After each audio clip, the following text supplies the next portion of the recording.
Hello, in front of me I've got Motorola Moto G60S. In this video I'll show you how to manage Google Pay app. In the beginning enter Google Pay, and as you can see this is the homepage of our app. From here you can add payment method, add different types of cards, remove them, and check all your payment methods. Then we can see full list of participating banks, our full activity,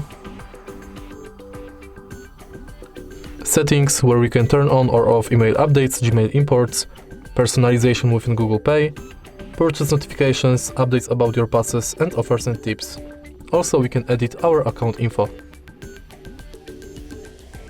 Next, we can go to contactless setup where we can set payment method and check if NFC is on, if Google Pay is set as our default account, if our phone has lock screen set, and if our phone meets security requirements. Next we've got help and support, send feedback, and access to our Google account. If you find this video helpful, please leave like, comment and subscribe.